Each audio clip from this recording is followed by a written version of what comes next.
বললে পাপ মুছে যায়, মা বললে পাপ আসার সুযোগ পায় না। তার নামই হলো রাম। রাম কোনো মানুষের নাম নয়, মানুষের আকার আকৃতি নয়, আকার আকৃতিওয়ালা কোনো কিছু ঈশ্বর নয়। ঈশ্বর শুধুমাত্র বিশ্বাস, আস্থা, এক সত্য।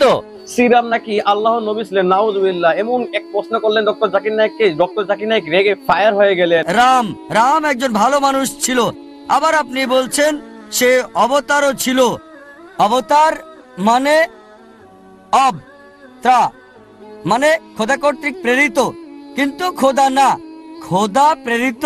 আপনি আবার বলছেন যদি বলেন যে রাম হচ্ছে অবতার, এবং মানে সর্বশক্তিমান ঈশ্বর প্রেরিত, এটা বললে আমার কোনো আপত্তি নেই। আসসালামু আলাইকুম, আশা করি আপনারা সবাই ভালো আছেন। নতুন ভিডিওতে সবাইকে আবারও স্বাগতম। ভিডিও সেকেন্ডে বেশি কথা বলে সময় নষ্ট করবো না, দেখলাম আমরা ভিডিও ফুটেজে চলে যাবো। কারণ এক বেধর্মী এমন এক প্রশ্ন করছে যে প্রশ্ন শুনে নাকি ডক্টর জাকির নায়েক অবাক হয়ে গেছিলেন এবং রেগেও গেছিলেন। জাস্ট ভিডিও স্ক্রিন নামে ফুল দেখুন, দেখলে আপনারাও রেগে যাবেন। মা বললে পাপ মুছে যায়, মা বললে পাপ আসার সুযোগ পায় না। তার নামই হলো রাম। রাম কোনো মানুষের নাম নয়, মানুষের আকার আকৃতি নয়, আকার আকৃতিওয়ালা কোনো কিছু ঈশ্বর নয়। ঈশ্বর শুধুমাত্র বিশ্বাস, আস্থা, এক সত্য। রাম একজন ভালো মানুষ ছিল, আবার আপনি বলছেন সে অবতারও ছিল। অবতার মানে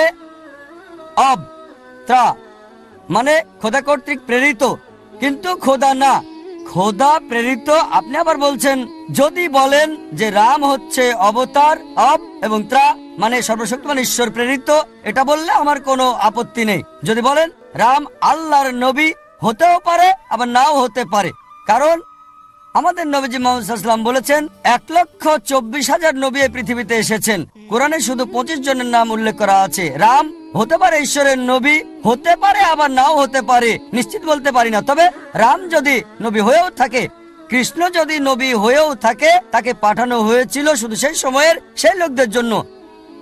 এখন সমগ্র মানব জাতি, হোক সে ইন্ডিয়ার, হোক সে আমেরিকার, হোক কানাডা, হোক ইউকে, হোক সৌদি আরবে, তাদের মানতে হবে সর্বশেষ এবং চূড়ান্ত নবী মুহাম্মদ সাল্লাল্লাহু আলাইহি সাল্লামকে। আমি বলছি না, এটা বলছে আপনার গ্রন্থ। আপনার গ্রন্থ পড়ে দেখেন, ভবিষ্য পুরাণা পর্ব 3 খণ্ড 3 অধ্যায় 3 শ্লোক 5 থেকে 8, ভবিষ্য পুরাণা পর্ব 3 খণ্ড 3 অধ্যায় 3 শ্লোক 10 থেকে 27 নবীজি মুহাম্মদ সাল্লাল্লাহু আলাইহি সাল্লাম সম্পর্কে বলছে। অথর্ববেদ বুক নাম্বার 20 হিম নাম্বার 127 অনুচ্ছেদ 1 থেকে 14, অথর্ববেদ বুক নাম্বার 20 হিম নাম্বার 21 অনুচ্ছেদ 6, অথর্ববেদ বুক নাম্বার 20 হিম নাম্বার 21 অনুচ্ছেদ 7, ঋগ্বেদ বুক নাম্বার 1 হিম নাম্বার 53 অনুচ্ছেদ 9 নবী মুহাম্মদ সাল্লাল্লাহু আলাইহি ওয়াসাল্লাম সম্পর্কে বলছে। তাকে বলা হয়েছে আহমদ। আহমদ মানে যে প্রশংসা করে, প্রশংসাকারীকে বলা হয় আহমদ। আহমদ নামে তার উল্লেখ আছে। যদি পড়েন সামবেদ উত্তরচিক মন্ত্র নাম্বার 1500, সামবেদ ইন্দ্রা অধ্যায় নাম্বার 2 মন্ত্র নাম্বার 152, যজুর্বেদ অধ্যায় নাম্বার 31 অনুচ্ছেদ নাম্বার 18, ঋগ্বেদ বুক নাম্বার 8 হিম নাম্বার 6 মন্ত্র নাম্বার 10, অথর্ববেদ বুক নাম্বার 8 হিম নাম্বার 5 মন্ত্র নাম্বার 16, অথর্ববেদ বুক নাম্বার 20 হিম নাম্বার 126 অনুচ্ছেদ 14। তাকে বলা হয়েছে আহমদ, বলা হয়েছে নরসংসা। নরসংসা মানে নর মানে মানুষ, সংসা মানে প্রশংসা। যে একজন প্রশংসাকারী, যদি আরবি করেন হবে মোহাম্মদ।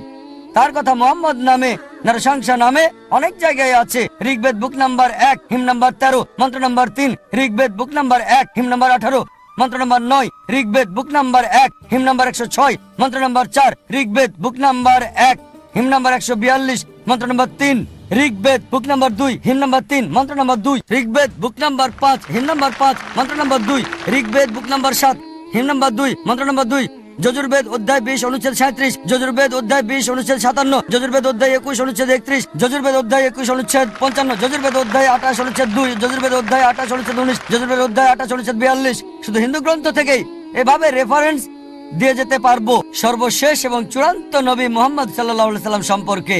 তার কথা কল্কি পুরাণায় বলা হয়েছে।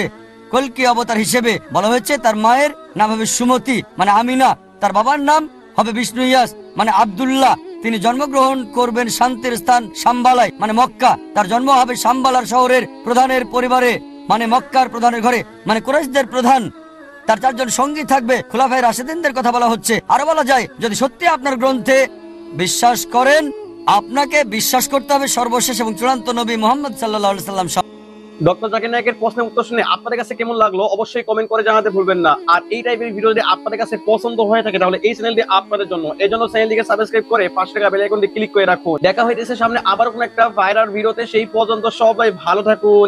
আসসালামু আলাইকুম।